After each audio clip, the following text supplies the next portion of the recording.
Hey guys, welcome to Pocket Saga. How you doing you all? In this video we are going to see part 2 of What If Ash Banished with Cynthia. And please do check out story named Pokemon, Reason by Dutch Actual. And make sure to leave a like, share and subscribe. Let's get into the video. 11:30 a.m. Indigo Plateau. Practice field. Well, here we are. The young man with the spiky brown hair said while stopping. Standing beside him was a blue-haired girl with green eyes. Ready. He turned around to see the other young trainer trying to keep his Pikachu from getting his bottle of ketchup. Hey, do you even want to battle? The other person and his Pikachu stopped their friendly fight, turning to him. Oh, of course, but I need to get Pikachu off the ketchup, he's going to get a stomach ache from all the ketchup, said the young man while holding his partner Pokemon by the neck. Pika. His Pokemon protested. Later. Now, let's get this started, Gary. He walked to the blue end of the field. A man wearing a green shirt came out from a gate under the spectators' seats. Noticing this, Gary walked up to him and requested him to judge the match, where the man agreed. Then Gary walked to the red end of the field, approaching the blue-haired woman. Can you hold this for me? Said Gary while handing her his sunglasses that was placed on his head. She nodded and headed to where a blonde woman was sitting, above the gate that the referee came out from. So who do you think will win, Cynthia? She asked the blonde trainer. I honestly don't know. The last time I saw Ash battled was 4 years ago, and he didn't even stand a chance against me. And Gary Oak is known to be a great trainer, despite his occupation as a Pokemon researcher. If I battled him, it would be quite a challenge and fight, answered Cynthia. I see. So we just have to wait and see, I guess. It seems so. The practice field were starting to be filled with spectators who saw the Sinnoh champion going in. Once inside, they found out that Gary Oak was battling an unknown trainer. Soon, the practice arena was filled. Murmurs can be heard throughout the arena where people were talking about the unknown trainer who is brave enough to go against Gary. Both trainers were looking confident, especially after their visit to the Pokemon Center for Gary to change his party while Ash had disappeared somewhere for a few minutes. You know, Gary started a conversation with Ash from across the field. My party is the exact same team that I had during the Silver Conference when we battled. And we're going to win this easily, said the researcher with a big grin on his face. Funny, Ash commented. I broke my one Pokemon rule for the competition, so I'm in a similar situation.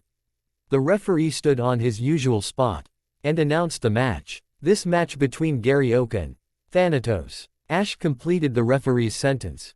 More murmurs were heard from the seats when people heard the strange name.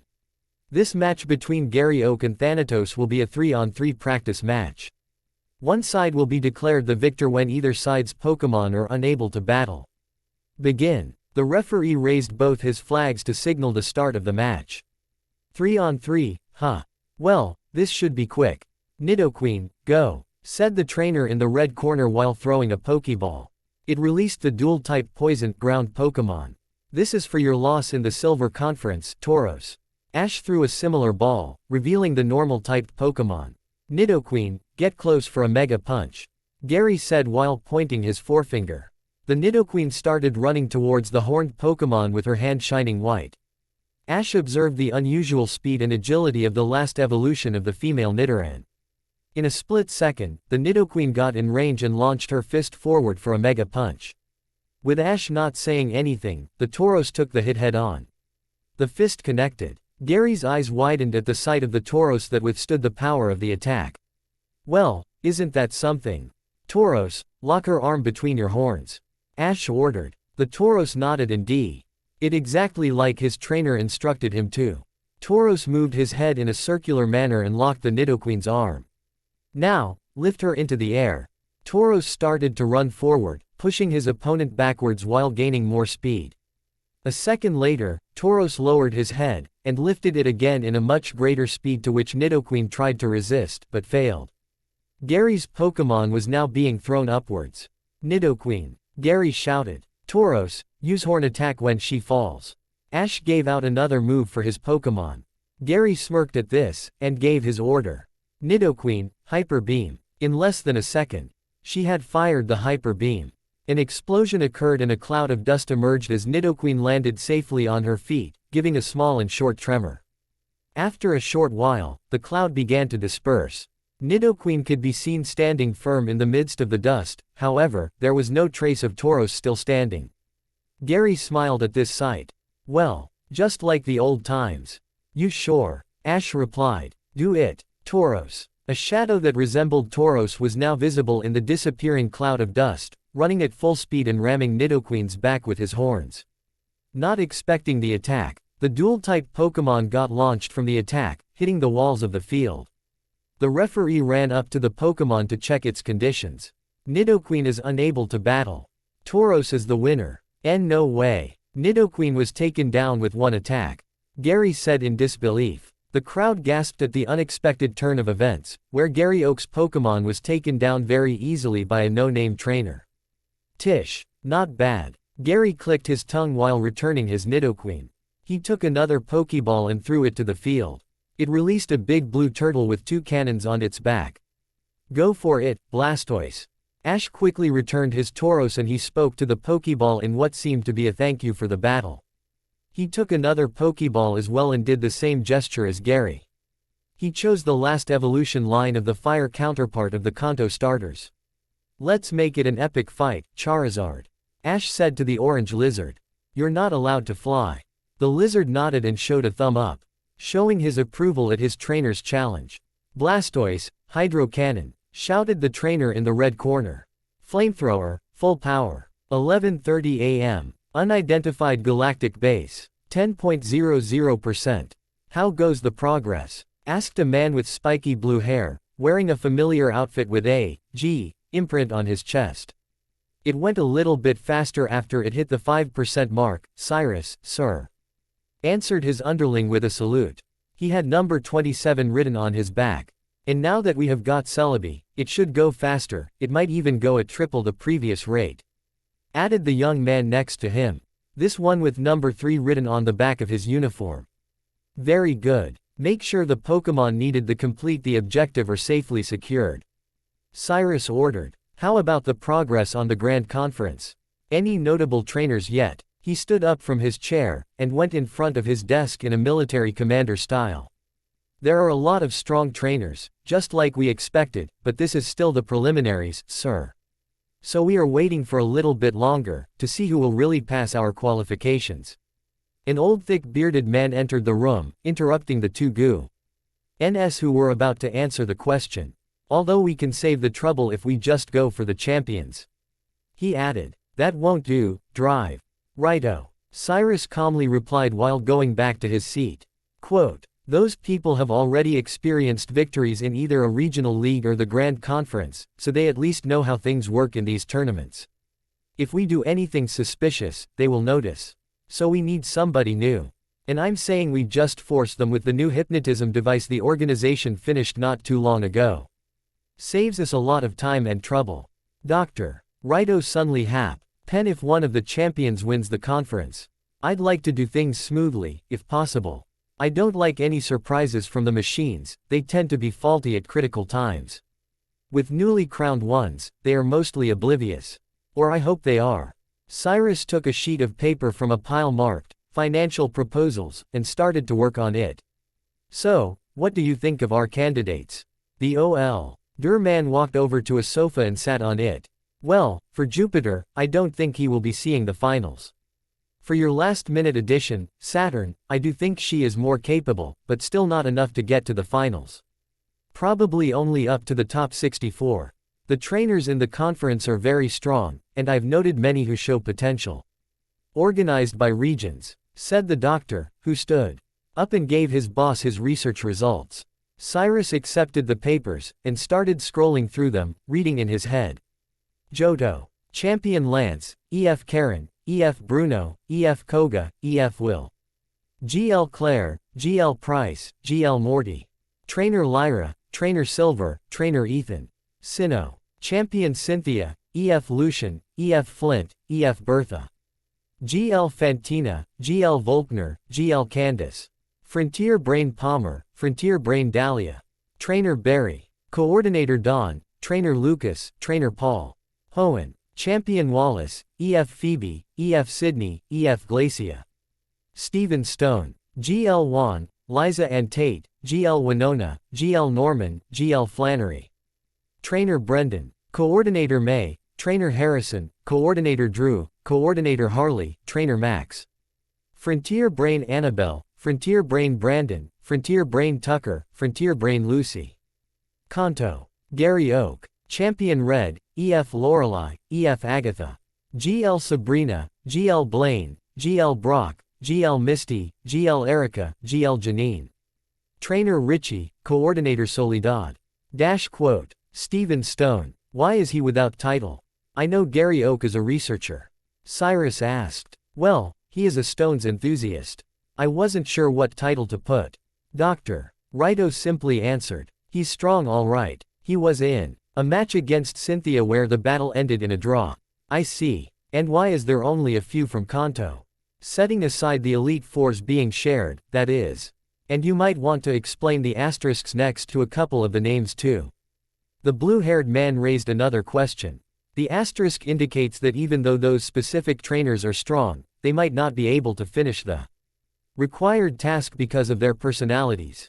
As for the Kanto list, well, that is still temporary, and I'll keep updating the list. However, the trainers on the Kanto list are very strong, very formidable trainers. Gary Oak engaged Stephen Stone in a battle once, and lost when they were both down to their last Pokemon. As a matter of fact, I think Gary Oak is battling someone right now, in a practice battle. Explained Drive. Righto. By the way, the double asterisks mean that they have a terrible sense of fashion. Number 3 picked up a remote control and pressed power. A 60 inches flat screen television turned on. He scanned a few channels before stopping on channel 15. It showed a match where a man identified to be Gary Oak, in the red corner, was battling against a no-name trainer in the blue corner.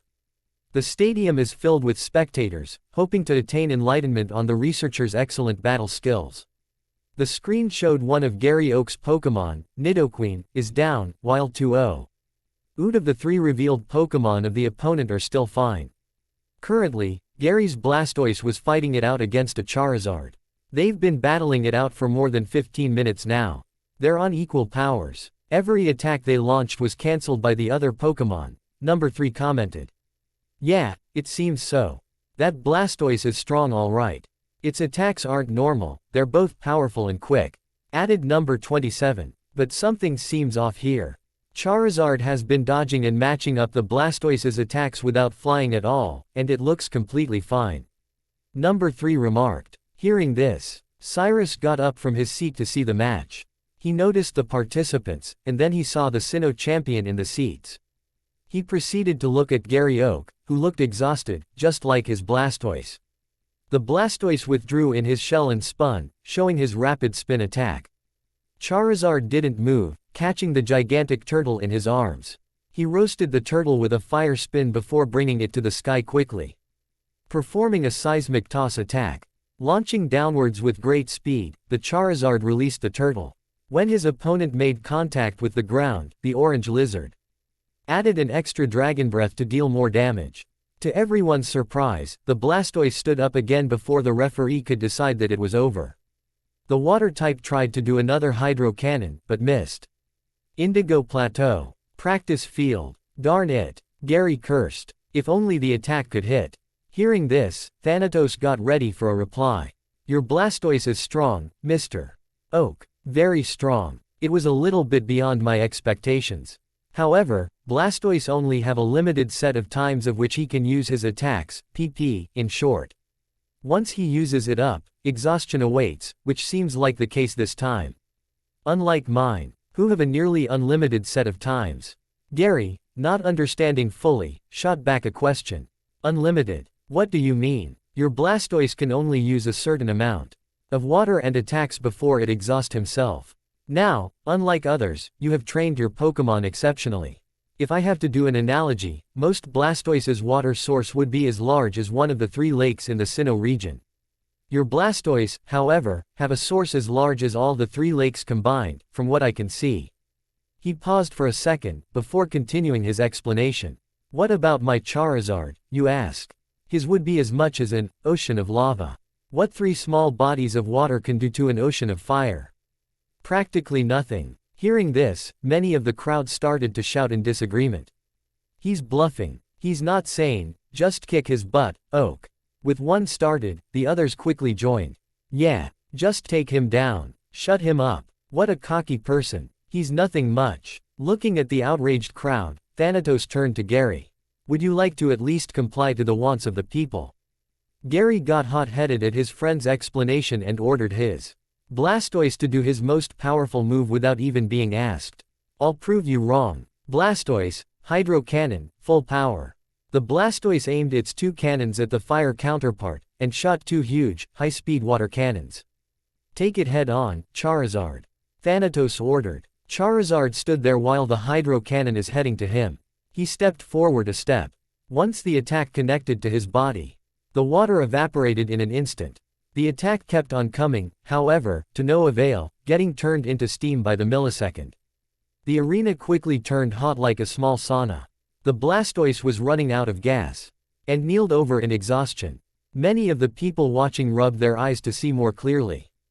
All of their attention was glued to the source of the steam. Charizard stood tall, unscathed, and not even a single drop of water was on his body. The flame on his tail was burning crazily. On the other side, Blastoise, who had been gasping for air because of his exhaustion, gasped even more violently before dropping. The referee came over to look at the Pokémon, and declared Charizard's win. Blastoise is unable to battle. Charizard is the winner. The crowd started speaking to each other. He wasn't bluffing after all, that strong Blastoise fainted out of exhaustion. That Charizard doesn't even show the slightest bit of fatigue. He's strong. Damn strong. The Sinnoh champion was speechless, not knowing what to say at what she saw. Now, Mr. Oak, please choose your 3rd Pokémon, said the referee while wiping his sweat of his face. I forfeit. Pardon, I forfeit the match. He's clearly far stronger than me. I can't measure how strong he is, Gary said, while returning E-Ball. Very well then. The winner of this match is Thanatos. The crowd was silent at Gary Oak's judgment, who they thought was very strong. Serena, who had been sitting beside Cynthia, started clapping. Soon, people followed, and shortly after whole arena was filled with thunderous claps and cheers. You did awesome, Gary. You're damn strong, you with the Pikachu. That was an awesome battle. Thanatos looked at this sight and gave a happy sigh and a shrug. Just a minute ago they were calling him cocky. He went over to the red side of the arena, and offered Gary a handshake, which the latter gladly accepted. While shaking his hand, Gary noticed Thanatos had something in his hand and left it with Gary. While walking away, Thanatos' Pikachu waved to say goodbye. 12 p.m. Unidentified galactic base. That is your candidate, correct? Cyrus said to Dr. Righto. Yes. His name is Thanatos. The older man replied. Good. He's strong, and loyal. I like that. The leader praised. He's playful though. Dr. Righto added. Number 3, who went Oot to check on the legendary time-traveling Pokémon came back into the room with worried face. What's wrong? Cyrus inquired. Sir. I've been wondering. Celebi has been repeatedly glowing green from when we caught it. The underling answered while pointing to the room where the Pokémon was held. Are you sure that's normal? Cyrus went ahead to the room where Celebi was kept, and saw that the Pokémon glowed green over a set of intervals. I remember Mars, Jupiter and Saturn saying something similar about the lake trios. Do you make something of this, Drive? Righto. I'll look into it, sir. Currently, I think it is practically harmless, though I'm not sure about later on. I'll get back to you as soon as I possibly could. Having said that, Dr. Righto went over to the control panel and printed some of Celebi's data. After that, he gave a slight nod to Cyrus and left the room. Once out of the room, he headed to the staff elevator. After waiting for a short bit, the elevator arrived and the doctor went, sighing deeply. I think I have an idea who got their powers. The elevator arrived, and he exited while whistling an old tune. 12 p.m. Outside of practice field. Well, isn't this something? Ash said when he got out of the practice field. People were gathering around the Sinnoh champion to ask for autographs, advices and many more. Cynthia looked troubled at the stampede of people that was crowding her. Ash brainstormed for a bit on how to get her out of the mess, and came up with an idea. He took Pikachu, who was on his head, and told it to use Flash. Ash covered his eyes. While most of the people there are blinded by the move. When they were trying to recover their visions, Ash grabbed Cynthia and ran for it, despite Cynthia's small protests. Once far enough, Ash set the blonde woman down. "How was the trip?" he asked with a bright smile. Cynthia, who was still rubbing her eyes, protested. "Do you have to do it like that? Can't you do it in a more, I don't know, normal way?" "Normal? That word's not in my dictionary," he said with a big grin. He took Pikachu off his head, and placed it on Cynthia's head again. "He looks good there. Matches your hair. Good combination," he commented. Pikachu agreed with his trainer, nodding along. "Well, let's go, shall we? I want to finish this before dark, so we can talk some more about non-galactic stuff." Gary opened the door to his hotel room, and placed his bat on top of his bed. He reached for his pocket and took out the piece of paper Ash had slipped him when they finished their battle. He opened the folds, and read it. "Meet me in Café Le Grand at 10 tonight. Ash, I guess it's got something to do with more explaining," he thought. Gary went over to the desk and took out his laptop, writing his observation for the day about the village. Once they were done with the inspection, it was already going to be dark in a few minutes, and Cynthia had to go sort some business with the Grand Conference Committee. Also, Ash had to go to the meeting for the first round winners. They parted ways after exchanging PokeNav numbers. 9:45 p.m. Charleston Hotel lobby. After going through a very boring 1.5 hours of speech and instructions, Ash stretched his back and groaned. What a boring lecture. He exited the hotel, and headed to the meeting place he mentioned to Gary in the message earlier. He had told Cynthia to come too, so he can set things straight in one go. Pikachu was sleeping on his head because of the lecturer's soothing voice. In less than 5 minutes, he had gotten to the cafe. It was the cafe where he met Gary this afternoon, the one where he knocked the employees. He went inside the cafe, closing the door a bit too hard, waking Pikachu up. "Pika, the yellow Pokémon complained while getting up. "Sorry, buddy." The young trainer apologized while petting his Pikachu on the head, who seemed to like it. He saw that the 3 workers are still out from the incident earlier today.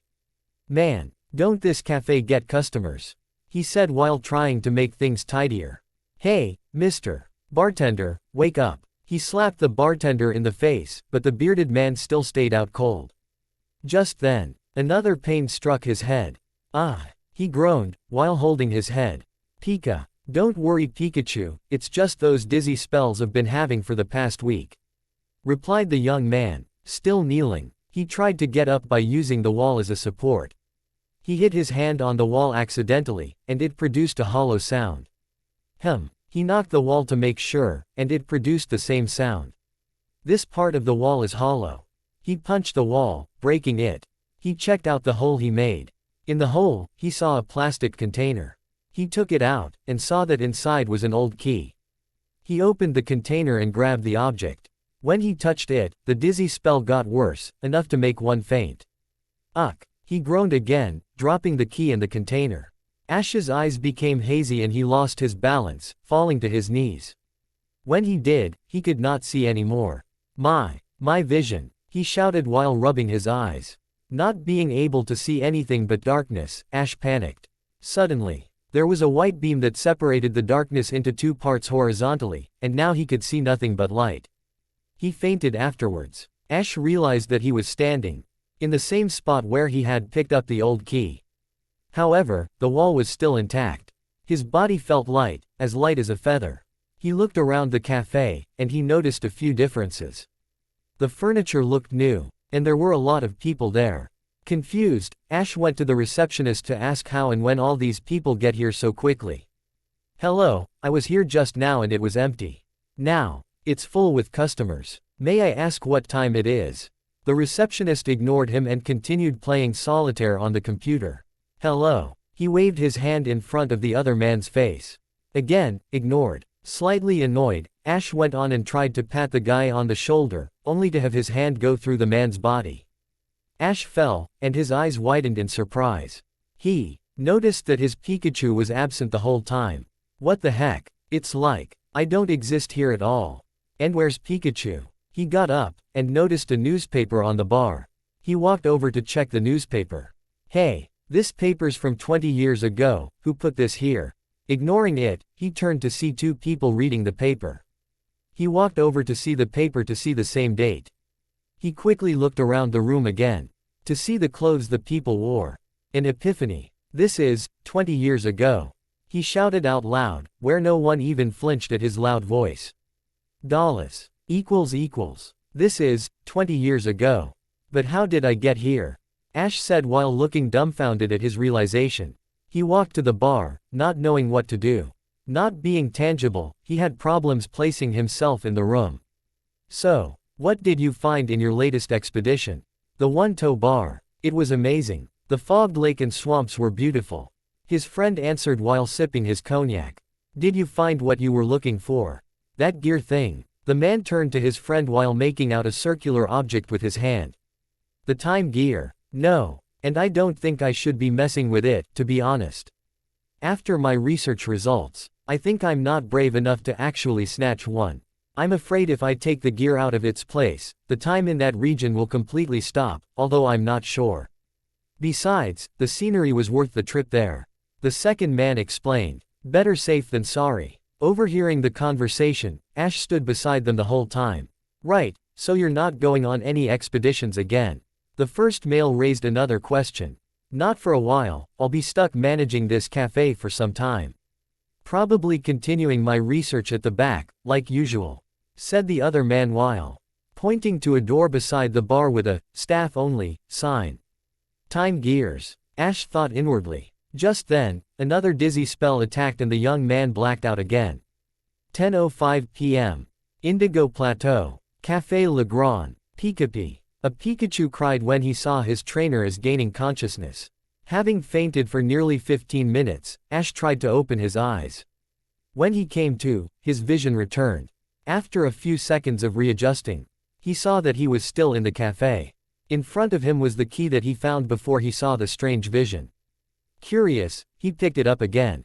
Nothing happened. Being the curious man that he is, he inspected the key one more time. He stood up and approached the door in the back beside the bar. After trying to open the door a couple of times with no avail, he attempted to unlock the door with the key he randomly found buried in the wall. He inserted the old key and turned it clockwise to hear an unlocking noise from the door's lock. Content with he had done. He opened the door while smiling to himself, impressed at his luck. Ash went inside the room after telling Pikachu to stand by outside. There he saw the room was filled with papers all over the place. Like the property was ransacked before it was closed off. Being once again curious, Ash looked at some of the papers, who he classified as reports after looking at the outline. Tree Shroud Forest, Limestone Cavern, Underground Cave, Crystal Lake. Nothing piqued his interest in those papers. As he read he found that those papers are just mere speculations of what could have been there.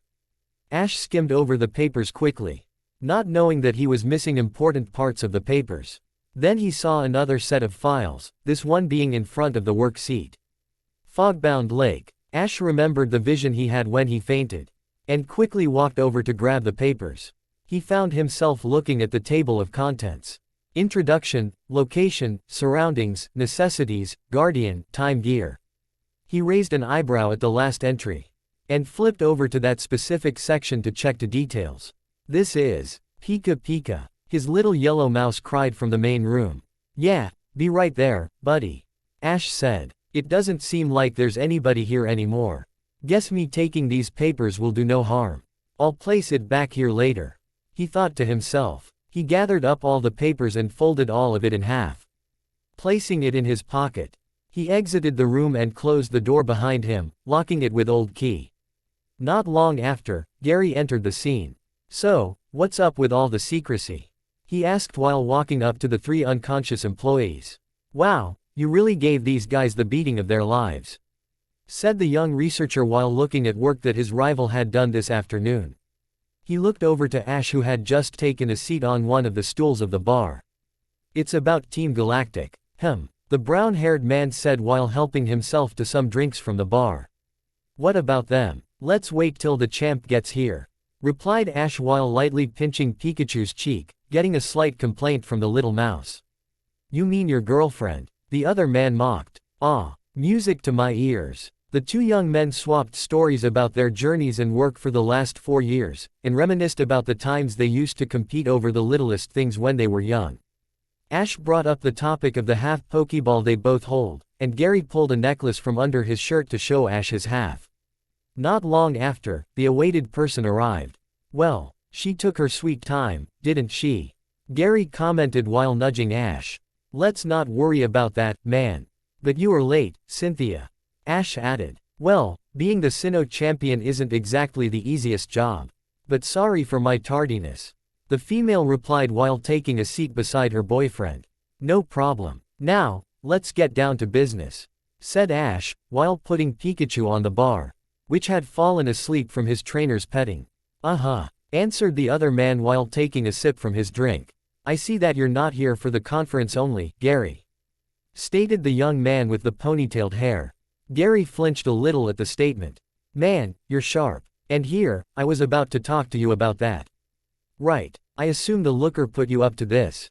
Ash asked. Again, righty-o. 10:30 p.m. International Police Headquarters. Intelligence Sector. A lightly bearded man was sitting down on his chair, holding a cigar in his left hand and a glass of what seemed to be Camus on his right. Looker was written on his work desk's prism nameplate, jolted down with a black marker. On the other side of the nameplate, Kazenakata Heiji was inscripted. A.N. Camus is a long-running brand of cognac. He was wearing a set of clothing similar to Michael Corleone in his years as the Don. Graceful, neat, and accurate. Near his desk was a coat stand, with a fedora hung on top. He lighted his slightly dying cigar one more time. One of the ice cubes in his Camus moved, signaling the heat in the room, which was filled with smoke. One of his men came into the room after knocking a couple of times. Sir, I need your... He was quickly cut off by the sophisticated-looking man. Sit down, boy. Suddenly, the stereo turned on, playing slow jazz blues, Count Basie and Oscar Peterson style. Silenced trumpet. The employee sat down with a confused look on his face. Do you know where the phrase, hard-boiled, comes from?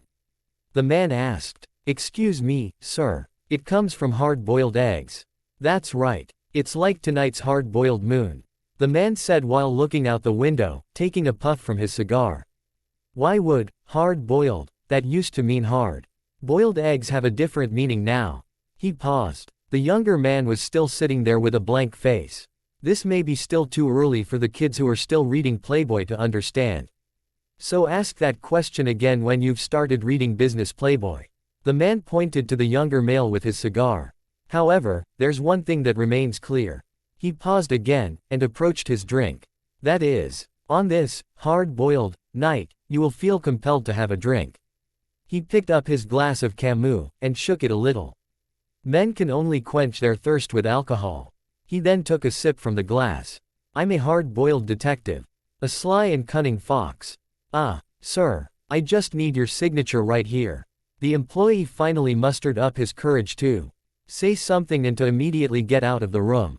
Oh right, sorry. After getting his paper signed, he exited the room in a hurried manner. I'm a hard-boiled detective, who lives for the sake of battles. With that, he took another sip from his Camus while once again looking at the hard-boiled moon. I live entirely for fights with crimes. I constantly deal with evil deeds in the busy street of the downtown area. They are the only thing can boil my hard-boiled heart. Brother Kazenakata. A young female tomboy entered the room in a hurried manner. What is it? The looker quickly replied after put. Criminals have been spotted in the outskirts of Indigo Plateau carrying out suspicious activities. They are requesting that we go to the scene. No. I'm too lazy. More like, I've got no motivation, you know.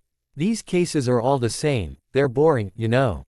Monotonous. Brother. 10:30 p.m. Indigo Plateau. Charleston Hotel. Computer Lounge. Hey Max, what are you doing within here?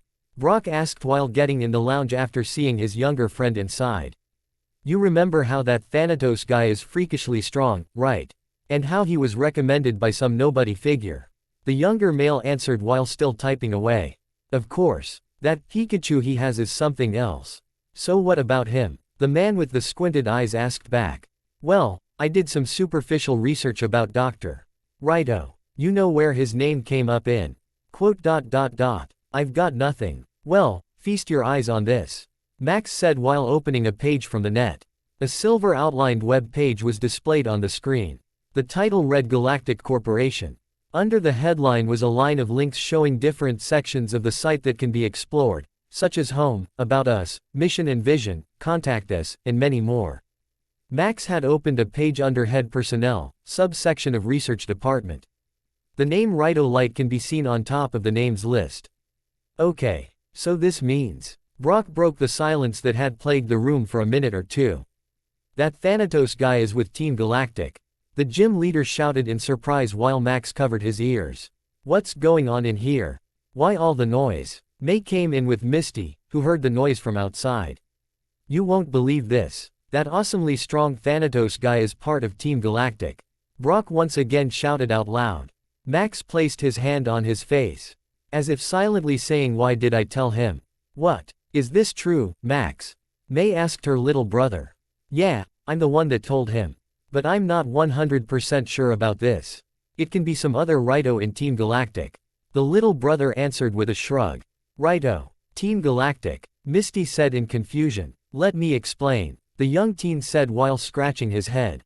But, we need to figure out what to do with this guy. My instinct says he's trouble. 11 p.m. Indigo Plateau. District 9. City exit. A figure could be seen walking down the street of Indigo Plateau at night while the shops close for the day. He was wearing a dark attire, with his Pikachu walking beside him. He had just finished the meeting with his old rival, explaining the situation abo.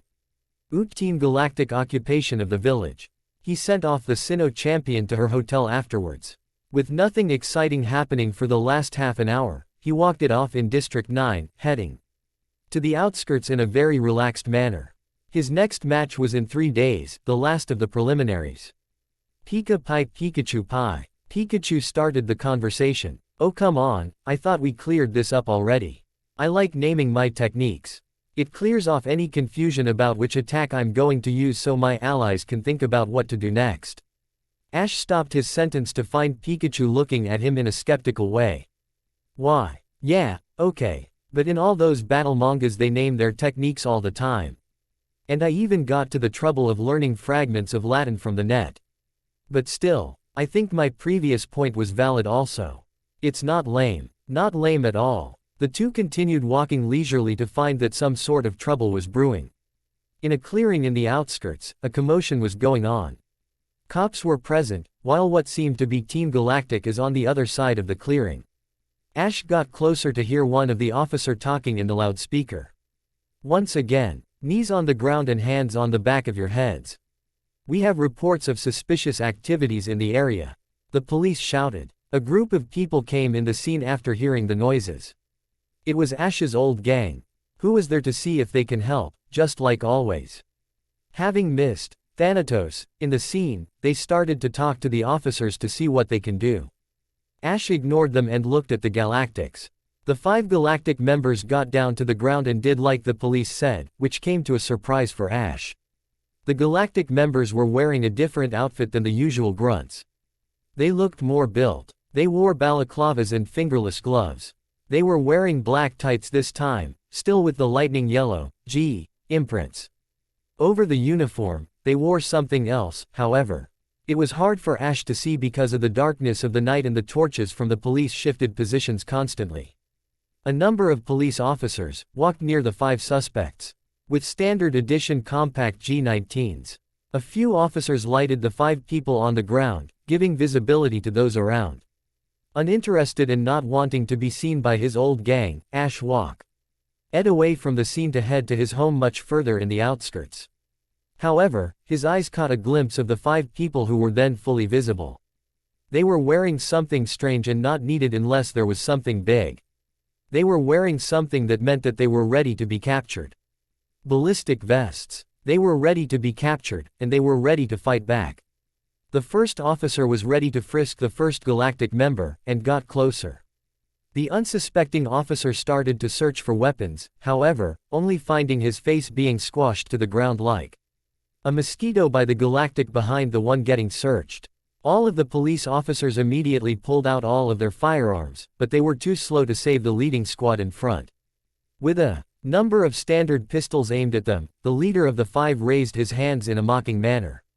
Now, don't get hasty, we didn't kill any of them. Though I wonder, where's the standard police growleth?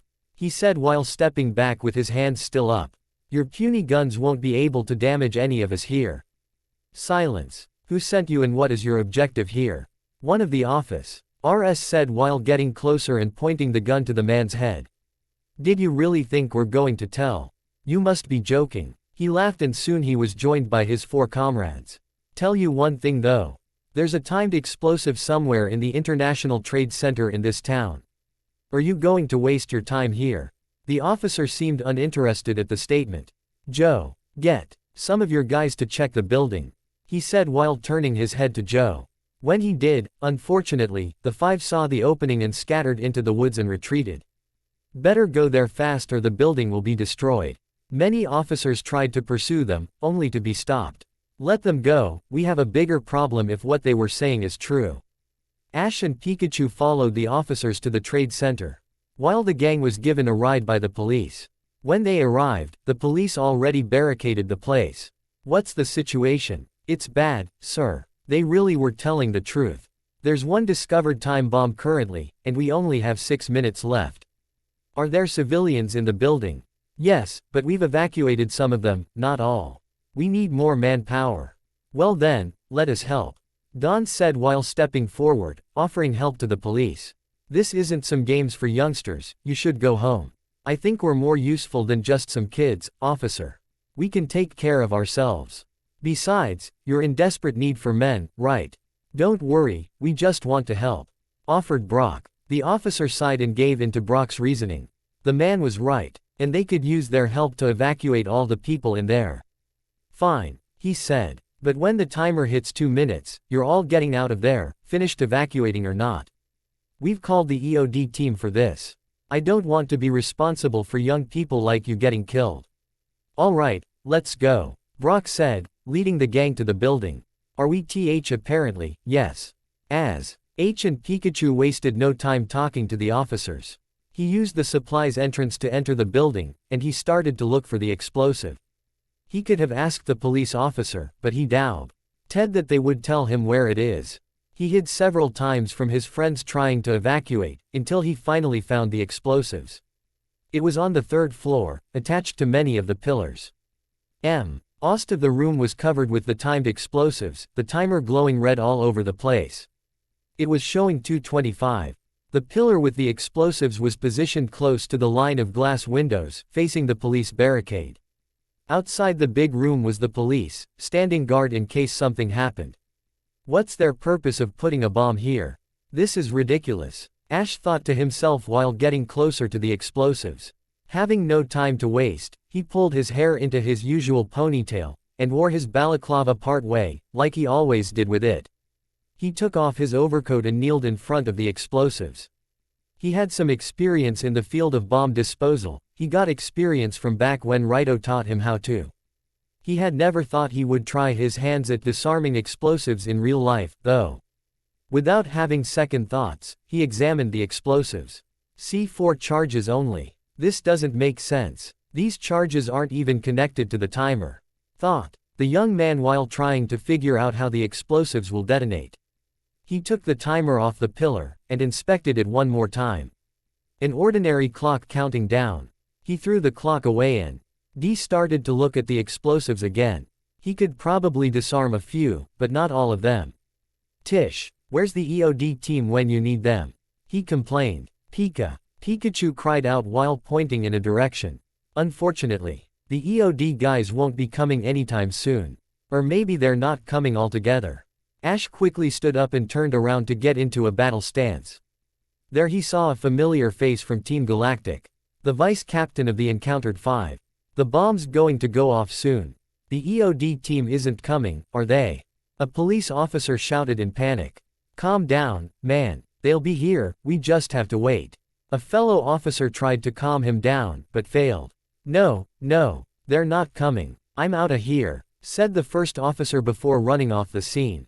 The second quickly followed, seemingly affected by what the first said.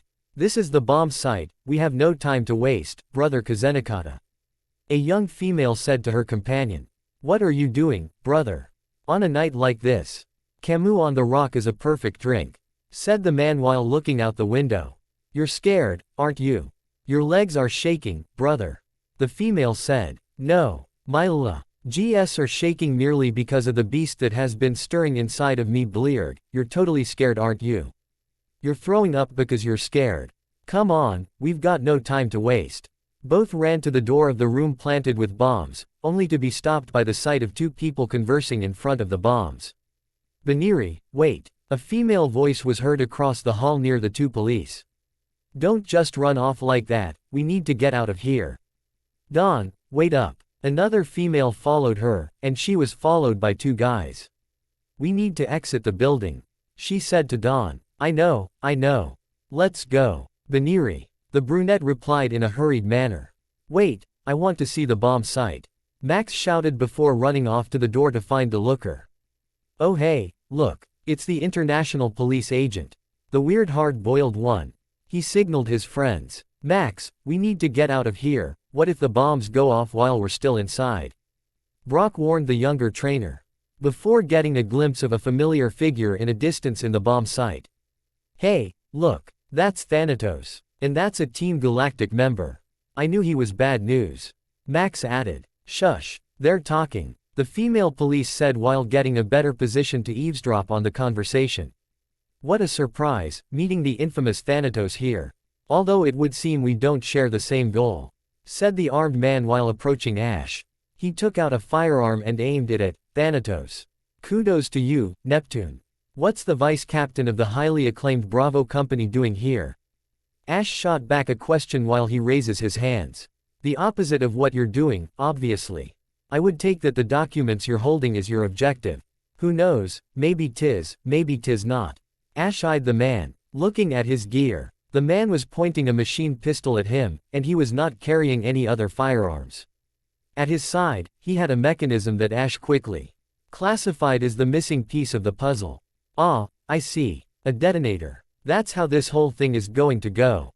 Cut the crap, silent killer. I knew something was fishy about you. Never actually meeting the higher-ups. Only taking orders from Rito. Knowing Rito, I should have killed you when I had the chance. Fortunately, your life will be spared right now. My objective is just to deliver these documents. Maybe I could say 1 or 2 nice things to the boss about you, said Neptune while making a dash to the windows. Not so fast, buddy, said Ash, running after Neptune. He grabbed Neptune's wrist and threw him back like a ragdoll. Anything Cyrus wants, I want. All part of the bring Cyrus down plan, you see. Neptune quickly recovered from the fall, and took a battle stance after putting the documents away. Well then, you'll just have to die, you traitor. Neptune took his machine pistol and aimed it at Ash once more. One time, Team Galactic has screwed me over. And that's one time too many, said Ash before he ran towards the vice captain of the Bravo company. Neptune pulled the trigger out of reflex, letting out a burst of bullets in Ash's direction, however, to find. The target was already out of the line of fire. Ash grabbed Neptune's hand, pulled the man towards him, while he launched his knee to the man's face. Having a broken nose, Neptune released his grip on the machine pistol to grab his face. Ash quickly got ready for his techniques, his right metallic hand opening holes to suck in air.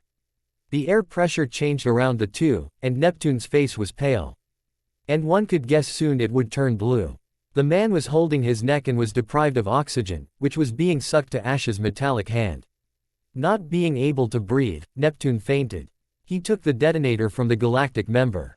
Now, let's see those documents, shall we? Despero. 11:30 p.m. Indigo Plateau. International Trade Center. Floor 3F. 15.00%. Max, why did they fight?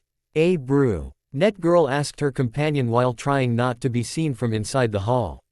I don't know, Dawn. But it seems there's more to Thanatos than I've thought. The teenage boy answered while fixing his glasses. From what I can see, he just took out a fellow Team Galactic member on his own accord. But why? Another girl asked. You just asked the same question as Dawn, May. A man with squinted eyes replied to the question. Judging from what we saw, Thanatos was the traitor to Team Galactic, and is trying to take Cyrus down. Said the man with squinted eyes in soft whisper, attempting not to alarm the person in the next room. What do you think, Mr. Kazenakata? It's the looker, boy. We, hard-boiled men. Oh, give it up with the hard-boiled act. We all know you're not hard-boiled at all. A female tomboy interrupted him while giving the man a slap on the back of his head. The looker gave a deep sigh, and started to walk towards the person standing in the next room. I'll talk to him. You youngsters go and get a good night's sleep. This is a matter between men. With that, he entered the room. You heard the man, let's go. Brock said while tugging on Max's shirt. No, I want to see what happens next. For all we know, that Thanatos guy could be a lot of trouble. Thanatos walked over to the unconscious vice captain handing the documents the man took from the trade center. The young trainer pulled the papers from the bag and started examining it. He threw the bag on top of the body as he started to read the stolen goods. So, boy, how's business these days? He turned around to see a sophisticated-looking man with a cigar. The man fixed his fedora, and walked closer to Ash. Not bad. Did you come here for the bomb, Mr. Kazenakata? I'm afraid you're too late for that. And your company in the next room was making quite the ruckus. While we're on that subject, can you lot over there come here, instead of sneaking around outside? The young man answered while looking over the papers. I don't feel comfortable being watched. Soon the gang entered the room slowly and carefully, accompanied by an awkward laugh. Relax, it's not like I'm going to take you out like I did this guy, said the young man while pointing to the unconscious man. He proceeded to read the papers again. I think I just found another piece of the puzzle, he stated with a big grin. What was that? Nothing. I feel like I'm forgetting something though. Something really important. You mean the bombs? We need to disarm these, said the older man while going over to the explosives. He inspected the threats and came to a quick conclusion after taking another puff from his cigar. These aren't connected, said the man. Gee, you think? Ash stated sarcastically just as he finished reading. Wow, you know about these stuffs, Mr. Max asked with admiration in his eyes. Hey, this is nothing for me, boy. Living as a detective means you have to solve crimes like this every day in the downtown area. The man was cut mid-sentence by a slap on the back of his head from his assistant. We don't even have a downtown area. Thanatos. A brunette girl called out Ash's work name with a serious face. She was holding a baniri, and a printlip was standing beside her. You're working for Team Galactic, right? Why should we trust you? She asked. That's right. Why should you? Thanatos shot back a question. Answered with a confused look the girl gave. You could have just called the police right then when you were hiding, but you didn't. In fact, we've got a very accomplished officer right here, he stated in a playful manner while pointing out the looker. Well then, can we ask you some questions? A man with squinted eyes stepped up from the group, confronting the man wearing the overcoat and the balaclava. Try me, Mr. Brock. We were ambushed by a number of Galactic members on our way to Indigo Plateau. Do you know anything of this incident? He asked. You do realize that I'm a Galactic member myself, right? Brock gulped hard, and replied, yes, and a very rebellious one, at that. He answered while pointing to the person lying on the ground. Thanatos gave a slight chuckle at that remark.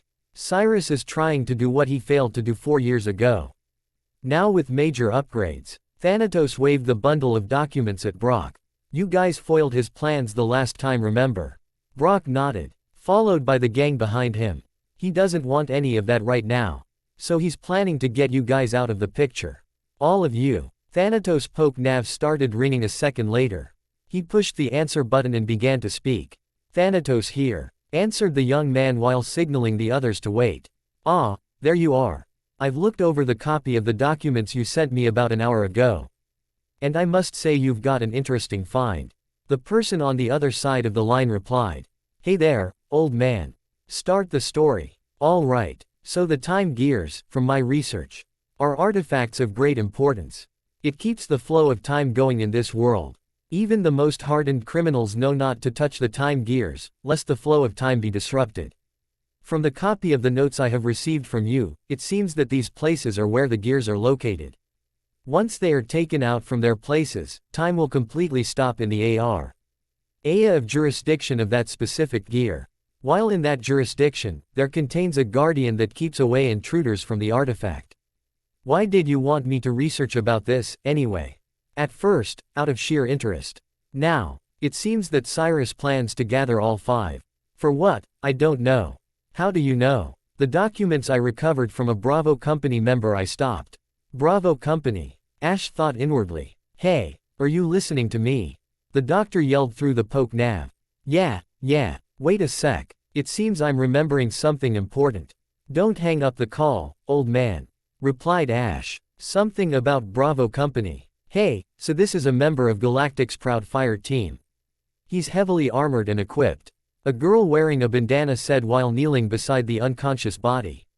Bravo Company. Fire team. Armor. Equipment. Ash shot a fierce look to the body, and saw the G imprint on the body's left shoulder. Shit. He started to make his way to the windows. And got ready to exit. Looker, it's all up to you. The detonator's somewhere with him. The gang gave a confused look. What about you? The looker asked the obvious question.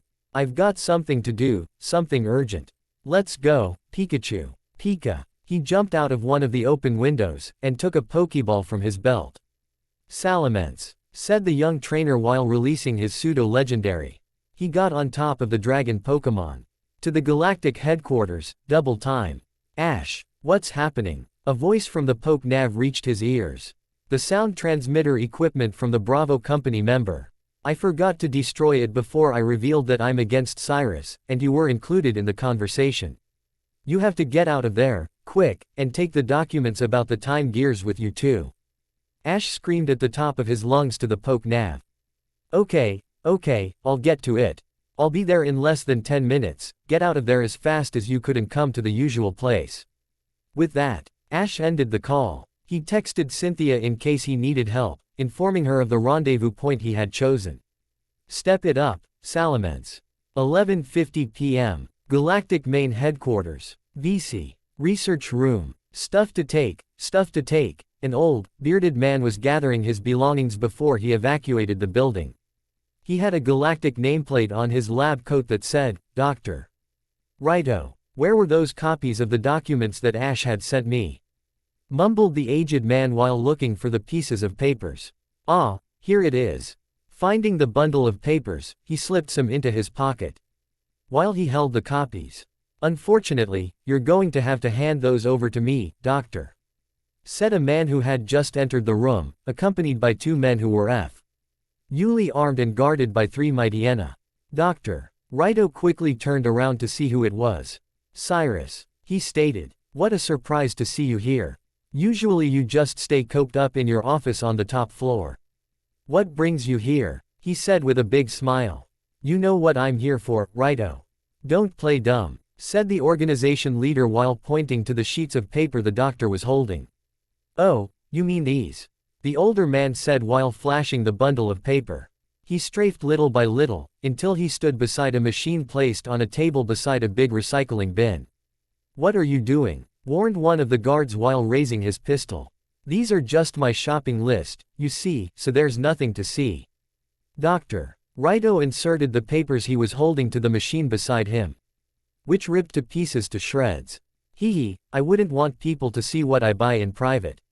You bastard, the guard said as he pointed the pistol at Righto's head. We can always recover the bits and pieces from the shredder. But shoot him first. Any last words, Doctor? Cyrus said as he got ready to give the command. Mind giving me time for one last smoke, good sir? Said the bearded man while lighting up a lighter. Sir, the other guard spoke. He doesn't smoke. He doesn't smoke. He saw Dr. Righto quickly took the lid off the shredder and threw the lighter in the bin, setting the papers on fire.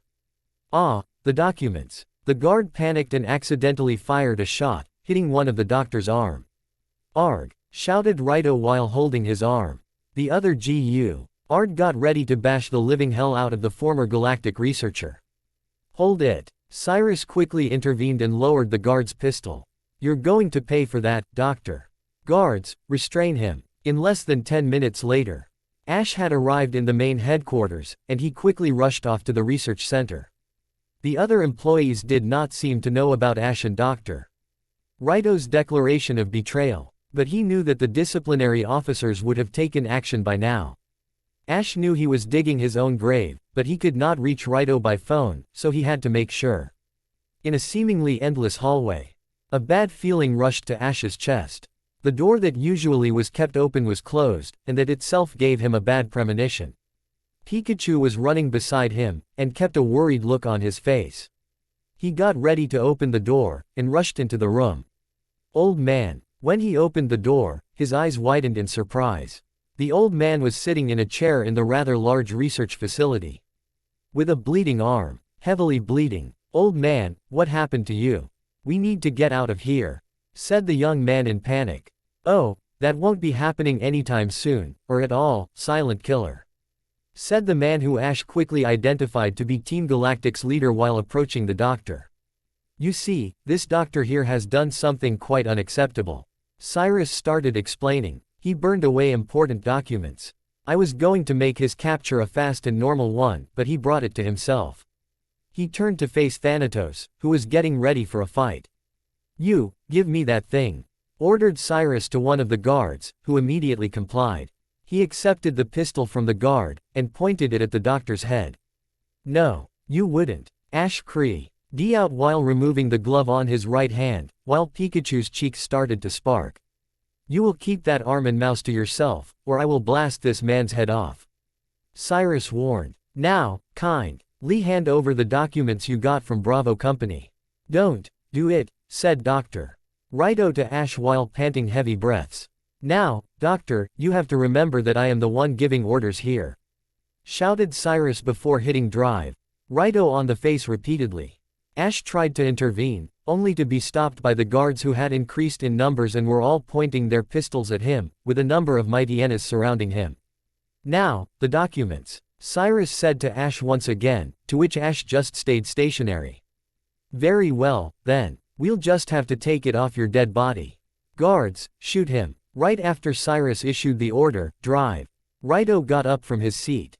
He took a knife from a nearby table, and ran up to Cyrus in an attempt to stab him.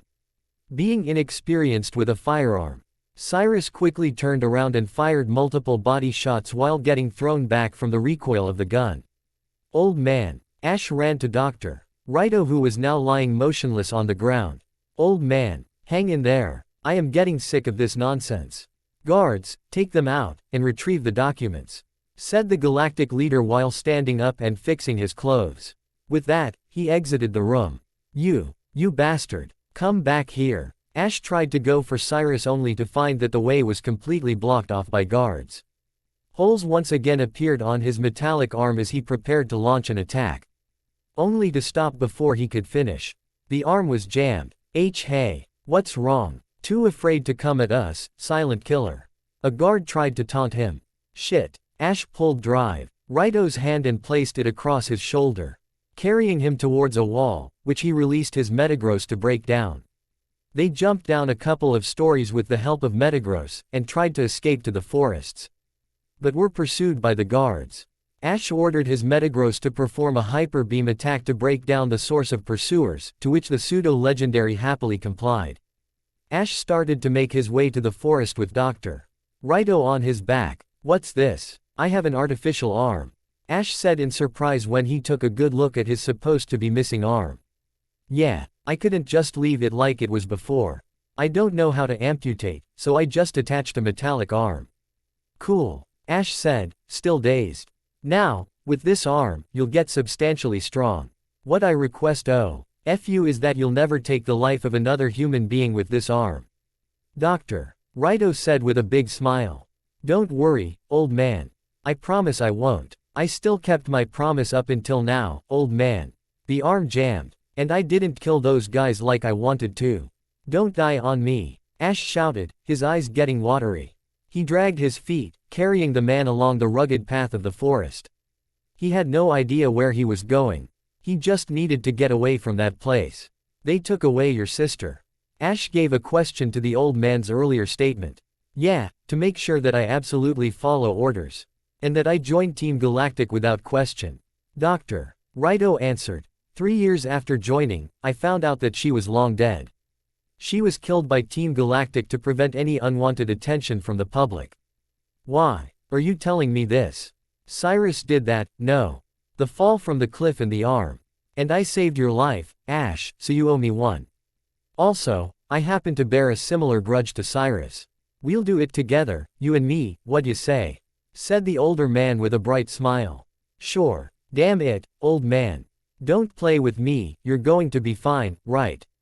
You'll just recover completely and laugh all the time like you usually do, right? We'll take down Cyrus together, right? Ash's voice was getting sore, and more water made their way to his eyes. His legs were starting to get weak. His vision was getting blurry, and he was starting to wobble. Pikapi, said Pikachu, worried about his trainer and the fatherly figure to his trainer. What are your dreams, Ash? My dreams. Yes, dreams. Surely you have them, don't you? Oh yeah, my dream is to be a Pokemon master. To be the best that I can ever be. Now that's a good dream. With that, both shared a moment of laughter. Say, old man. Quote. When this is all over, when we take down Team Galactic, will you watch me participate in the regional conferences? I'm going to win each and every one of them and proceed to the grand conference. The old man gave a chuckle and answered, of course I will. Damn it, old man. You promised to see me win the grand conference. Ash was now dragging his feet completely in an effort to move forward, but was failing. Why aren't you answering, old man? They had only been walking for a short amount of time, but it seemed to last an eternity for Ash. Using his last energy to take a step, he fell to his knees, and rested drive. Raito against a tree. Motionless, the doctor sat there with a smile spread across his face. Tears began to roll its way down Ash's cheeks as he watched the person who had been like a father to him for the last 4 years. Never before that he felt like this, the terrible feeling of having someone he deeply cared about get taken away. Ash rose to his feet eventually. And returned Metagross to its Pokeball after thanking the Steel type for the good work. He took out another, and released his Salamence. He picked up Drive, Raito's body, and placed it on Salamence's back. Afterwards, he got on also, with Pikachu. Let's go home, old man. 1:30 a.m. East of Indigo Plateau, mountainous area. Clearing. Villa, Sanctimonia residence. A certain blonde woman was getting restless after waiting for almost an hour at a large and empty waiting room and a mansion, after getting texted by a certain someone about him needing help. She was getting a bit frustrated and angry. Not because he texted her at midnight they had to go to a noticeably far place to meet, but because he made her wait this long in a very big mansion that apparently required a number of servants. She didn't even make him wait 20 minutes last time. When she was mumbling something along the lines of, "That idiot," she heard the growl of a Pokemon outside, landing on the courtyard. She ran outside to see that a Salamence just landed, and a person with long hair was standing next to it. She noticed that a number of servants made their way to the courtyard too, greeting the arrival of the owner.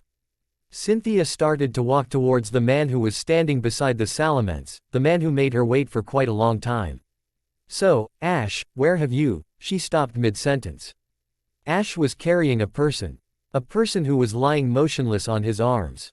The servants gasped at the sight, most of them running towards Ash to see if it was really true, while one or two went inside the building to get the medic. She could hear some of the maids saying, The master has passed away." Ash passed the body to the head butler and said, "Let me have the honor of digging his grave." With that, Ash headed to the residence's graveyard. The butler offered him a shovel to which Ash declined and replied, "I'll dig the grave with the arm he gave me." Cynthia sta. Yet by Ash's side the whole time he was digging, where the noises of dirt being shaped echoes in Ash's head. The next day, the funeral was held for Raito.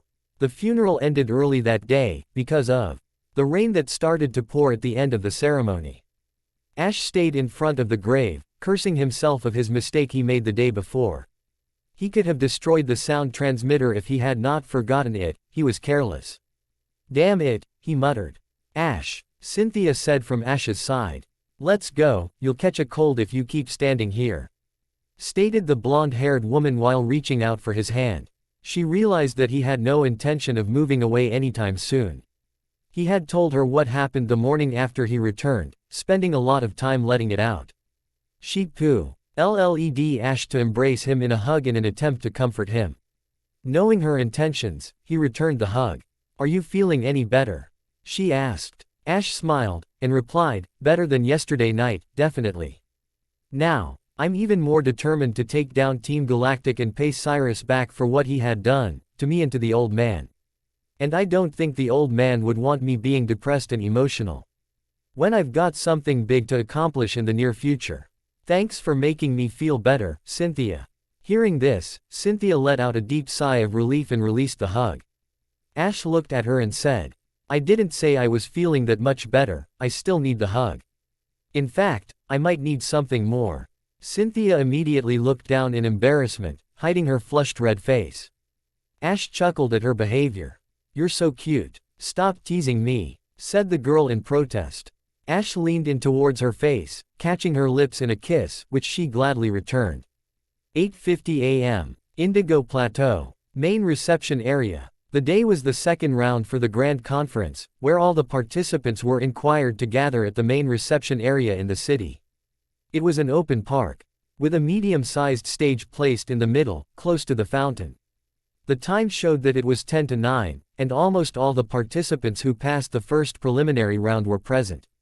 Now then, a league official just spoke into the microphone, speaking a little too loud for the sound system, causing a feedback. Pardon me. He coughed, signaled something to the soundman, and continued. Congratulations to all of you for passing the first round of the Grand Conference. It is my pleasure to welcome you all to the second round of the conference. Unfortunately, the organizer of this round is not able to attend this little gathering. I will take the responsibility of explaining the rules and regulation for the second round, for it is quite different from the first round.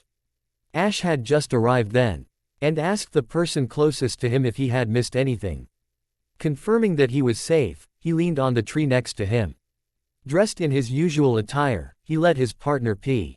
Okiman climb his body and rest on his shoulders.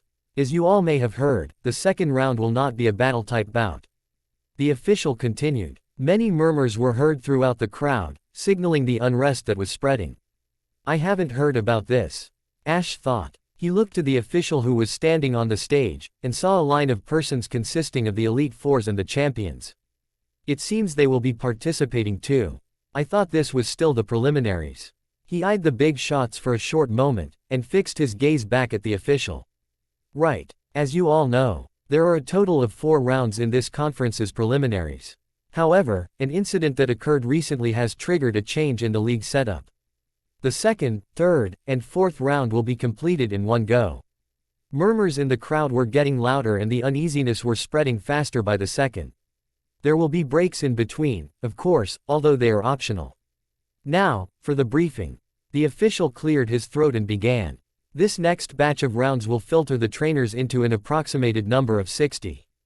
Before the first round, there was a total of 800 nominated trainers. And now there is only 400. Therefore, the Elite Four and the champions will be joining the next rounds.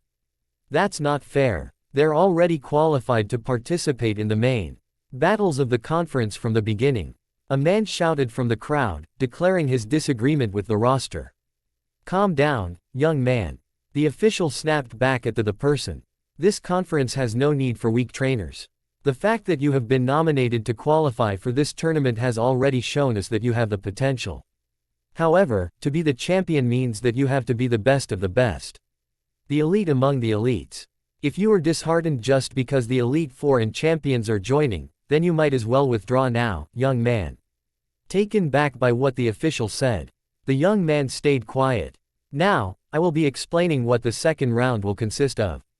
After pausing, the middle-aged man took out a piece of paper from his inside pocket of his suit. As you are well aware of, another mountain and cave system is present relatively close to the Victory Road. This natural wonder is called Mount Silver. Ash raised one eyebrow at the name of this mountain. As before he resided in a small cave near Victory Road, he used to frequent this mountain quite a number of times to train. He knew that whatever challenge that they will be given is not going to be an easy one. He looked over to the rest of the crowd, which to his surprise, stayed quiet. That name alone is enough, shock and awe, I guess. There are 3 checkpoints located in this mountain. One is on the southern entrance, which will signal the start of the challenge. The second one is on top, which is your halfway point. The third one is the northern exit, which will signify the end of the second round. You will have to be able to complete and get to the other side of Mt. Silver in 4 days. Rations will be your own responsibility. Alliances are allowed. With this, the crowd went into an uproar. Half of them was complaining to the official about the unprecedented challenge and time limit, and the other half was already thinking what preparations they should make. I'm not finished yet, the official shouted. I have one other rule that I need to state. He took out another piece of paper. Each trainer should be allowed to carry 6 Pokémon with them, unless stated otherwise. The crowd went silent. What do you mean? One of the trainers shouted. It means that you will not be the ones deciding how many Pokémon you will carry. The judges and referees will decide. Along what do not worry, they are not allowed to take off more than 2, meaning the minimum party number all of you will have is 4. I am just going to say it bluntly, since this is no secret. The Elite 4 members and the champions are only to take 4 with them. Meaning that unless you are as strong as them, you will have more than 4 Pokémon in your party. However, there is always exceptions. Again, the official statement silenced the crowd. Now, please line up to determine your statuses. Hey May, what did you get? A blue-haired trainer asked with a cheery voice. Oh, hey Dawn, I'm allowed to take 5 with me. It's not bad, I guess. The brunette girl answered. Me too. It seems most of the people in our group got 5, with Max as the exception. Dawn said while looking at May's younger brother. Hey, it doesn't mean that I'm weaker than you guys, even though I'm allowed to take 6 with me. I guess they're really being strict with the experience levels here, A man with slanted eyes walked over to them accompanied by a young woman with orange hair. I find this rule really strange though. Although I'm glad the allocations are pretty fair. I don't see anyone complaining as of yet. The rest of the group agreed and nodded with the Cerulean gym leader, and they decided that as usual, they were going to do the round as a team. As they were going to prepare their rations for the trip, they were greeted by a familiar face. It was the Sinnoh champion. So, I assume you guys don't have any complaints about the number of Pokémon you're allowed to take. Cynthia said while greeting the group with a wave. Yeah, I'm content with this, I guess. Brock answered. As too, the others joined in. So you're all going to prepare rations for the trip.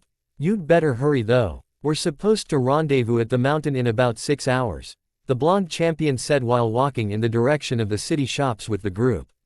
Yeah, but we'd be okay, we think. We're used to sleeping and walking around in caves. We pretty much know what to get. Max answered with great enthusiasm. While they were walking away from the main reception area, they were stopped because a loud noise from the main area.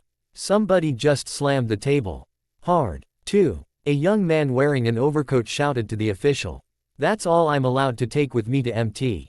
Silver. 2. This is a bit unfair, no.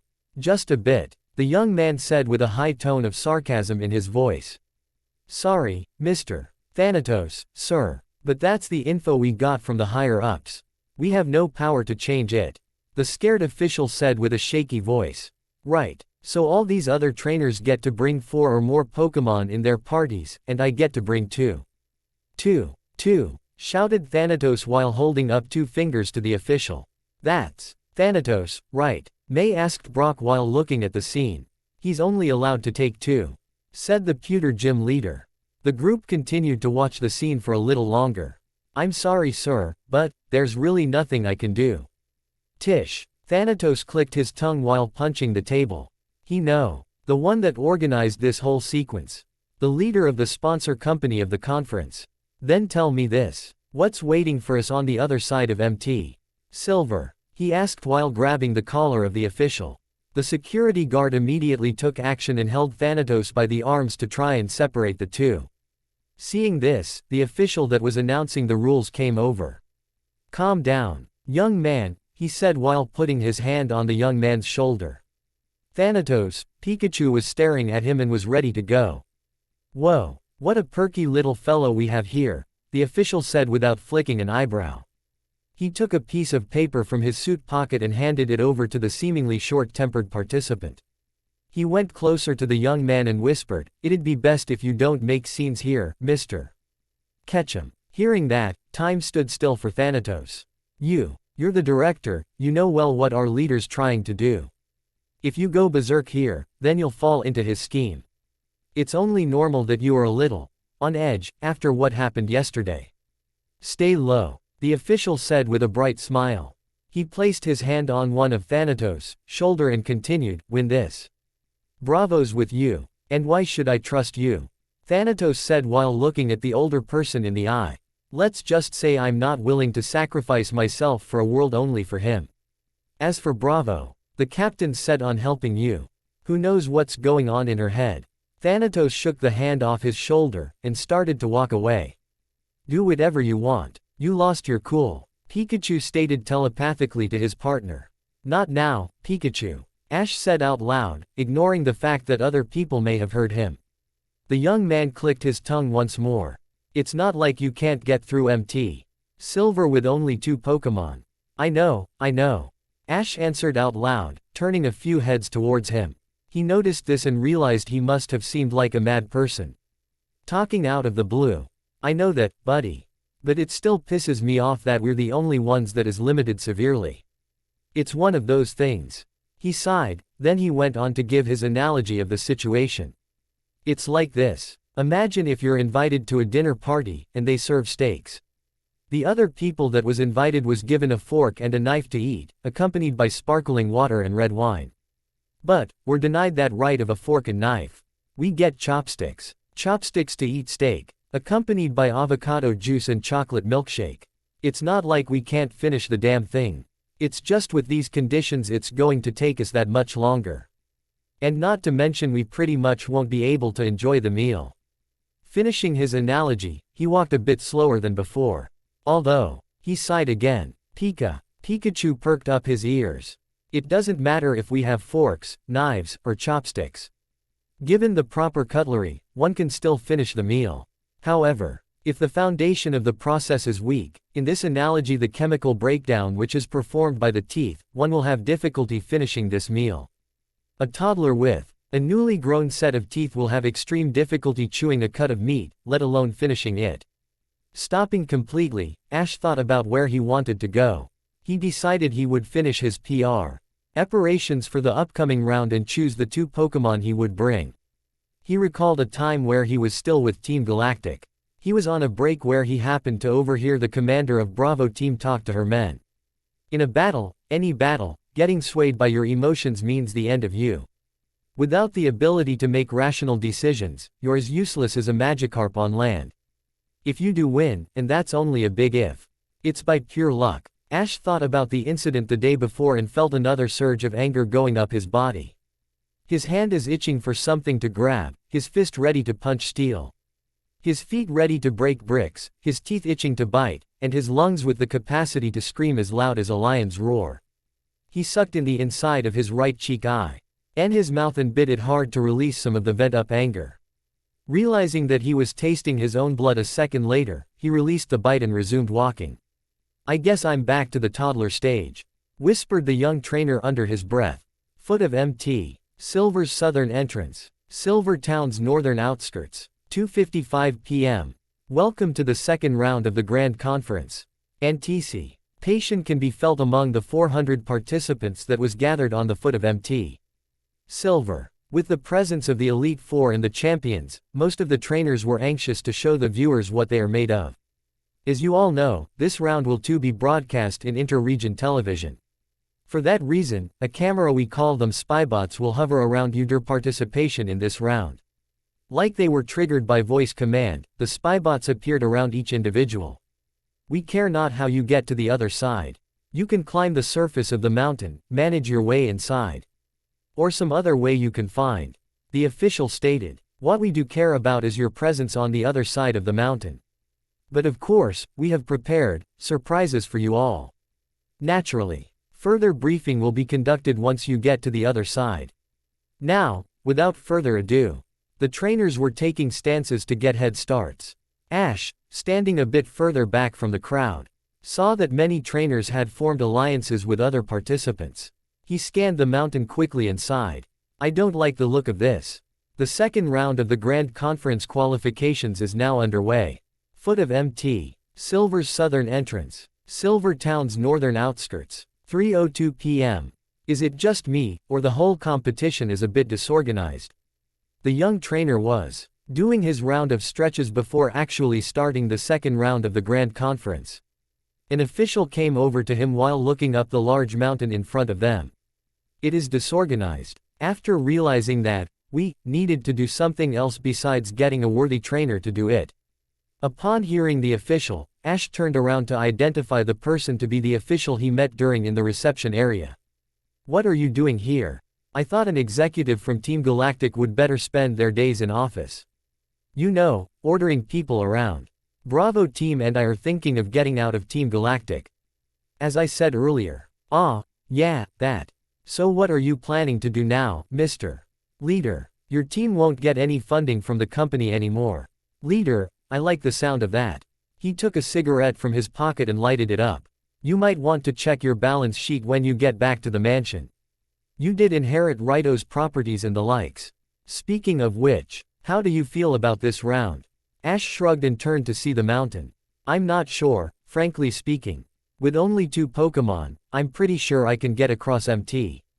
Silver. However, what lies after is the thing I'm worried about. I've been there once, it was thick with fog, couldn't do much. What are we supposed to do once we get there? Leader took his cigarette and spun it around before taking a puff. You'll see. It makes for a nice surprise. What's that smell? The younger one asked out of curiosity. It's my cigar. Chocolate flavor. Right, well, have fun with that. Ash ended the conversation with a wave and proceeded to enter the mountain. Right beside the entrance, he overheard a pair of trainers talking. Damn it, I wish I'd have brought along my flying Pokemon for this round. I didn't know we were allowed to do anything we want. Ash walked up to the fellow trainer and patted him on the shoulder. You're lucky, lad. Not everyone can handle the lack of oxygen in high altitudes, except for experienced hikers and trainers who frequently go to the mountains to train. You'll be surprised when you get to the top checkpoint to see most of the people who attempted to fly over this mountain collapse and give up. After saying so, Ash entered his yearly training spot, Mount Silver. Let's go over here. This rock looks sturdy enough. I'll climb first, then you go. Voices filled with excitement were exchanged in the first big hall of the first level of MT Silver, where most of the participants were just getting started to find their own routes in the natural maze. Ash, who took his time entering, was still in his relaxed stance. He knew his way around the mountain and would waste no time going to the exit. While walking to his usual route, he could feel that a few groups were following him. Hey, that's the guy who won both preliminary matches with 1-kit KOs. Let's follow him around. I'm pretty sure we can get through this part just fine if we follow him. That's him. The one who were just allowed 2 Pokemon for this round. He must be very capable to get toned down by the board of directors of the competition. He must know his way around here. Slightly annoyed, Ash kept walking. He knew that eventually, he would shake off the people that were following him. It was only a matter of time given the structure of the mountain that is very dark and difficult to maneuver. And like Ash had predicted, soon enough, he had lost them. However, Ash still had a very bad feeling that something was not right. The caves felt different than the last time he had visited the mountain. Ash noticed that at his present time, there were a noticeable difference of how much less the Pokemon numbers, and how every time he encountered one, they would cower away. This feels familiar, Ash thought. While managing his way through the natural rock formations, he started to break out beads of sweat. Feeling overly warm, he took off his overcoat and hung it over his shoulders. Not long after, he found one of his many resting spots. It was a big opening, with a couple of flat rocks where he can sit on. Close to the flat rocks was a big pond with a narrow tunnel leading elsewhere. He sat on one of the rocks to take a breather. I remember this pond being filled with water Pokemon. I wonder what happened to them. Ash pondered about it for a second or two and then decided to shake it off. He just simply did not have the time to lounge around. Ash got closer to the pond to take a nice, cold sip of water. Ah, this water is warm. He looked at the puddle of water on his hands that are clasped together, and drank again from the pond regardless of the warmness of the water. I must be missing something here, he thought. Ash continued his journey deeper into the caves of Mt. Silver. He noticed that he had taken an hour and a half to get to this point, like usual. Smiling to himself because of his punctuality, he tied his hair into his usual ponytail because the temperature was rising even more the deeper he went into the caves. The young man hopped over some rocks and obstacles on his way to his second personal resting spot, occasionally looking back to confirm that nobody was following him. And indeed, there was no one. It's hot. Very hot, he said while wiping his sweat from his forehead. It wasn't this hot last year and the year before. Can't say the same about the first time I was here though. Ash talked to himself while climbing a couple of elevated grounds. That was the year I started training here. And the year I encountered that thing. He nodded to himself after he got to a level ground. Not long after, he chuckled to himself. Encountered, right. More like I saw that thing and ran away. That thing was angry tilde. After cleaning a bit of dirt from his pants, Ash encountered a wild Golbat. A first wild Pokemon in a while. While getting ready to flee from the bat Pokemon, the Golbat immediately charged for Ash. Whoa, hey, wait, at least let me get ready. Having no time for a proper dodge, all Ash could manage was to tilt his head backwards to avoid the Golbat smacking into his face. The Golbat flew away from him without a second thought. Huh, that's weird. I was pretty sure that Golbat was heading for me. He resumed his walk shortly afterwards, getting closer to a fountain he used for resting while thinking how this was all too easy. Maybe this is the calm before the storm, he thought. Suddenly, he had a theory that might explain the strangely high temperature that was present in the caves. But immediately dismissed it. No, that can't be true. It can't be that short of a period of time. Getting closer and closer to the fountain, Ash thought out loud, how long does it take for a Moltres to lay an egg after the last one, anyways? Caves were not a new scenery to the group of experienced Pokemon trainers. Especially for the leader of the Pewter City GYM who spent most of his time training in caves. Leading the group to search for the exit, Brock made a remark of the warm templing since they got deeper into the cave. Man, this cave is almost as hot as Blaine's gym. Tell me about it, replied a younger trainer wearing spectacles. How much water do you have left, Dawn? I think I'm almost out. The blue-haired girl walking beside him let out a big sigh. I'm almost out of water too. Let's hope we run into a water source or something so we can fill our water thermoses, said Dawn while shaking her thermos to indicate how much water is left in the container. I wonder how May and Misty are doing. Where did they go anyway? I haven't seen them since we went deeper from that big hall in the beginning, Brock asked while avoiding low ceilings. May met Drew in the entrance. She asked if they could go together and he said yes. She dragged Misty along with her. Max answered. But who cares? We've got the Sinnoh champion going with us, so everything's going to be okay, he said while wearing a big grin. On that note, thanks for coming with us, Dawn said while turning to Cynthia. It's no problem, we just happen to be going the same way, the champion replied with a smile. Besides, it's not a bad idea to travel in a group, unlike that idiot who likes to go alone. She muttered the last sentence under her breath. What was that? Dawn asked. Oh, it's nothing. Whether it was fate or a coincidence, they were heading to the same place Ash was. After going through several jagged paths and climbing over small cliffs inside the cave, the group had arrived at the fountain. It's hot. Too hot, shouted Max while pulling his shirt to allow some air to circulate. The first thing he noticed was the water source in the middle of the big room in the cave. Hey, there's water over there. Let's fill our bottles up. Oh yeah, you're right. Good job Max. Brock praised the younger trainer. It's never a problem for the great Max of Littleroot Town, Max said while assuming a victory pose. Let's not get cocky now, Brock said with a smile. Hey, Give me all your bottles, I'll fill them up for you," offered the Pewter City gym leader. After gathering all the containers, Brock proceeded to the water source to collect some water. "Wow, it's even hotter here." He kneeled and placed the bottles on the ground. He took some water with his hands to drink first before filling the bottles. "Ouch, ouch, ouch. It's boiling hot," he shouted. Sensing something happened with Brock, Dawn shouted from where she was sitting with Max and Cynthia, which was quite a way back. "What's up, Brock? This water is boiling. It's undrinkable." "What?" Max said in surprise. The young trainer saw Brock trying to gather all the bottles before he headed back to the group. Disappointed, he laid down on his back. "Oh man, now what are we supposed to do?" He stopped before finishing his sentence. "What's wrong, Max?" Dawn asked. Above." "What?" "Brock, look out. Above you," Max shouted with all his might. Hearing his warning, all of them now were looking up, looking at the majestic sight of the legendary fire bird of Kanto, ready to strike down at Brock.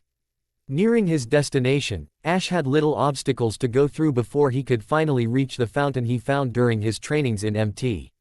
Silver. He was whistling to make hymns. Forget about the heat that was getting to him. He was playing with his 2 Pokeball while leisurely walking down the straight path that would take him to the water source. "Man, I hate those people on the board of directors. Why'd they have to agree on something so irrational anyways?" whined the trainer. "Why am I participating in this competition again? With the old man dead, I shouldn't have any reasons to participate." He pondered about it for a while before coming to a conclusion. "Oh yeah, that's right, there's still the winner's ceremony to watch out for." After a couple of minutes, Ash arrived at a dead end. Blocked by boulders. "Now, the only thing left is to get rid of these rocks, and I'll be at the fountain," he said while preparing himself to push the boulders away. After taking a stance, he kicked the boulders forward. The boulders crumbled, causing dirt to surface, forcing Ash to cover his face with his sleeves. When he regained his vision, he saw Moltres descending on a person who was lying on the ground motionless. "What the hell?" Ash shouted. Pushed by his nature, he immediately dashed forward to help the man while quickly observing the situation. "Damn, I can't make it in time to push the dude out of the way," Ash thought while taking off his glove. "Well, if I can't save the guy," he used his right arm to boost himself up in the air, in the direction of the fire bird. "I just have to take this Moltres away from him. Brock, look out. Above you," Max shouted to warn his friend of the seemingly enraged Moltres. The Moltres was descending fairly quickly, ready to blast Brock out of the way. "We have to do something." The 2 persons beside him nodded in comparison, and were getting ready to grab a Pokeball to have a Pokémon help out. When they were about to send their Pokémon out, the series of boulders on one side of the room suddenly crumbled. They saw a man dressed in an overcoat came out of the rubble that immediately dashed towards Brock and the Moltres. Recognizing the outfit, Max shouted, "Ah, it's Thanatos." Thanatos jumped inhumanely high and tackled the Moltres' neck, while holding onto it. With the Moltres stunned, he shouted to Brock, "What are you doing? Run." "Huh, oh, right." Woken up by the warning, Brock snapped out of it and ran away, picking up the bottles along the way. Making it back to where the group was standing, he tried to catch his breath. "Are you okay, Brock?" Max asked. "Yeah, I'm fine. Just a little bit shocked, that's all." Their attention was pulled back to the Moltres, that was swinging its neck wildly, trying to get the person off it. Losing his grip, Thanatos was thrown far back, hitting his back on a wall, creating an opening on the wall that oversees the forest outside. He forced himself to stand up to find himself on a staring match with the legendary Pokémon. "You people standing over there," he shouted. "There's a natural climbing spot right behind this Moltres." Is he talking to us?" Dawn asked. "Yeah, who else is here in this room?" Thanatos answered. He was moving slowly to not agitate the Moltres. "The climbing spot takes you to the checkpoint up top. Just hug the wall," he shouted. What?" Max asked in confusion. "Just do as I say, damn it." "Let's do as he says and hug the wall, Max," Brock shouted while running to the said spot while hugging the wall, followed by Dawn and a confused Max. "You too. Cynthia, come on." Oh, yeah," replied the Sinnoh champion while following the group. Satisfied that all of them made it safely, Thanatos prepared himself to make a run for it. Noticing that the Moltres was trying to stand its ground as if trying to protect something, he picked up a rock and tossed it in the general direction of the Moltres. The legendary bird raised its right wing and smacked the rock away. That must be the egg he's trying to cover, Thanatos said out loud to himself. Believing that he had a decent plan to get away, he kneeled down to grab another rock. Seeing that the human will do the same thing twice, the Moltres charged forward while unleashing a fire spin. Wait. Immediately Thanatos strafed away from the fire move, and landed in a forward roll. Just as he was recovering from the roll, he looked up to find that the Moltres was again flying towards him with its wings shining, ready to strike him down. He knows this move all too well. Not another air slash. Knowing that evading backward would only make him an easier target for the Moltres, he once again jumped forward and rolled. The Moltres quickly turned around and shot its flamethrower in the general direction of the trainer. Having no momentum to dodge, all Thanatos could do was to assume a defensive position, that is, crossing his arms in an X shape in front of his face. And surely enough, he was engulfed in fire. Fortunately kept going and tackled him out of the fire. However, with no control of his body in midair, he hit the back of his head on the cave walls, causing a bit of the ceiling to crumble. After a few seconds, he landed on his right arm and felt immense pain spreading through his right shoulder. Managing to sit up and leaning on the wall, he saw the fire bird looking down on him. "You got me," he said to the Moltres. "You got me before I had the chance to use my right arm. Kudos to you, good sir," he commented with a weak smile. With faded vision, he noticed the egg glowing behind the Moltres, assuming a similar shape as the Pokémon standing in front of him. "Oh come on, of all the times you can hatch, you can't do it sooner." Before losing consciousness, all Ash, otherwise known as Thanatos, could see was the majestic sight of two legendary fire Pokémon flying out of the cave through an opening, decorated in a dress of fire. Thanks for watching guys. Hope you all are enjoyed this video. If you do, please leave a like, share and subscribe. Also don't forget to support author of this fanfic. So let's end this video here. Until then, see you in next video. Fogbound Lake. A man said to his friend, who was sit